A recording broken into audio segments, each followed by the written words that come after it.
is where our agents make our deals with the devil. Oh, that explains that. Hell is where our agents make our deals with the devil. For what shall it profit a man if he shall gain the whole world and lose his own soul? I sold my soul to the devil. This is the first time I'm wearing a long dress, so soak it in, America. I sold my soul to the devil. A really weird mental state lately. You've been in a weird mental state? Yeah, I keep finding these bites all over my body. What? Like that one, and I don't know where they're coming from, so You actually do have a bite there. I spend most of my days wondering where these... Well, have you been to a doctor? I mean, maybe you should get these checked. No. I think it's a spiritual problem more than anything. In what way is it a spiritual problem? Well, I don't know. I feel like if it's not a physical thing, it's like a evil manifestation of spirits that are karmic related. I don't know. On behalf of Amy, I'd like to thank the devil and all the dark lords who Don't do the devil stuff. gave her this award, The devil stuff. allowed her to feast on the flesh of the innocent. Thanks, everybody. So did you sell your soul, and if so, how much did you sell it for? I sold my soul for about $55. Only 55? It wasn't even worth 100? No. I sold my soul to the devil. I know it's a crappy deal. Lisa came with a few toys like a Happy Meal. God using us to show off, to show God is better than the devil. The devil took all the producers, the musicians, the designers, moved us all out to Hollywood, moved us all out to New York, chasing gold statues. Literally signing a contract and selling our souls. They got contracts out there that say, you can't say Jesus. Had we sold our soul to the devil? How else can you explain us being here on the agenda? How did these two guys get on And people laugh and clap. One more time. We sold our soul to the devil? How else can you explain us being here on the agenda? Why do you still do it? Why are you still out here? Well, it goes back to the destiny thing. I mean, I made a bargain with it, a long time ago, and I'm holding up my end. What was your bargain?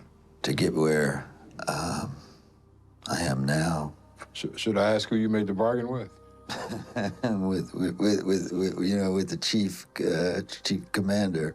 On this earth? And on this earth, and then in a world we can't see.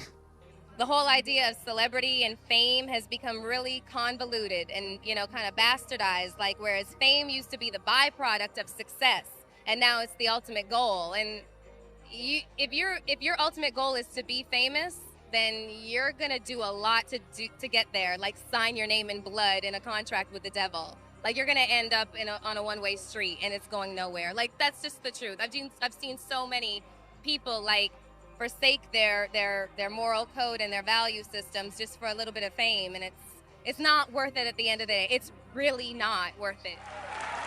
Thank you to Satan for giving me inspiration on how to play this role.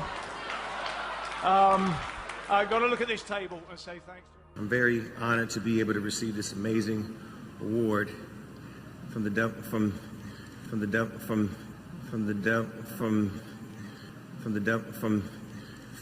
of my soul, my passion. And it's sounding a little bit strange, and I'm like, if you don't get this right now, I swear to Lucifer, I'm gonna. Who wants to pray to the devil with me? Who's in with me? Come on, hey, let me see those horns. Dear Dark Lord Satan, hope everything's good with you. Ask you to grant tonight's nominees continued success in the music industry. How's that? Hold on, let me explain something to them real quick. Before everybody starts screaming and saying, oh, like I told y'all earlier, you motherfuckers have entered the rapture. And if ain't nobody flying up to heaven right now, obviously all y'all is going to hell. Right with me. So, let's get it. And here's to hell. May we have as much fun there as we had getting there. Huh, Howard? And we'll be there. about a week, not today, but about a week ago, I sold my soul. You understand what I'm saying? And ever since I sold my soul, I haven't been happy ever since. You know what I'm saying? And you get anything you want. You get to be rich.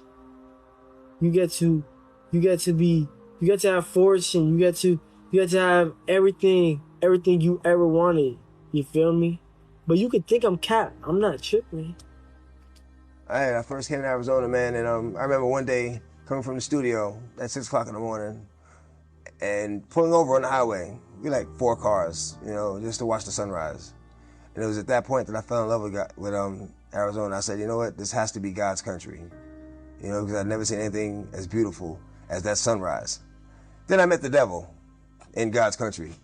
You know, and it's not so much who, it's what, you know, what happens and the things that the devil does. It's not so much a person, even though he acts through people. You know, you can't call one person the devil. Joe Arpaio? You know, you can't call any one person the devil. You can't do that because no one person has enough power to be the devil, you know? And, you know, it's through all these hardships that I realized that, you know what? This is God's country because I met the devil here. Because if I hadn't met the devil here, I wouldn't realize I was strong enough to overcome the obstacles that the devil would place in my path. And it's by overcoming these obstacles that I realized that this is God's country. Because he helped me get over these obstacles. He helped me get over these hurdles. I'm trapped. If I can go back, I never would have rapped. I sold my soul to the devil, I'll never get it back. I just want to leave this game with level head intact. Okay, I'm still alive. So am I too. You can't kill a spirit even if you tried to.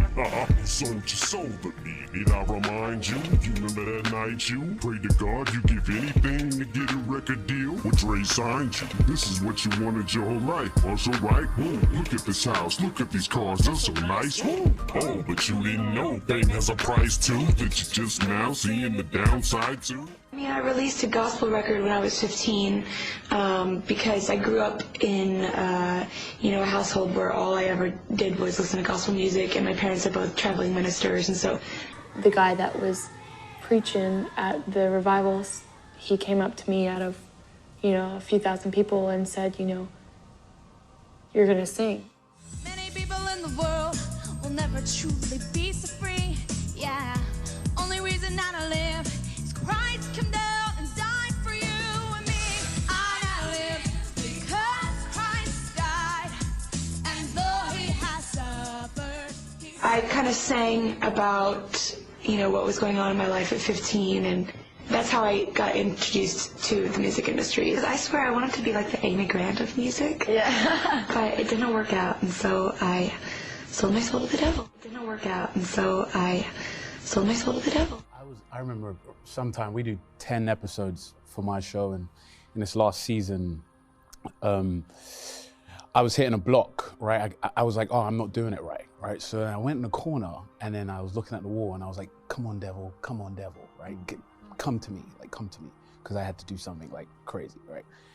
Had nightmares for a month. So it does come. Up to it or after? After. Like I had nightmares every day, like I felt that energy. Oh, interesting. You know, and I had to pray and do all this stuff to like get rid of it. And, you know, you call your mom up and you're like, bring me back to life. And that stuff is real. That stuff really is real.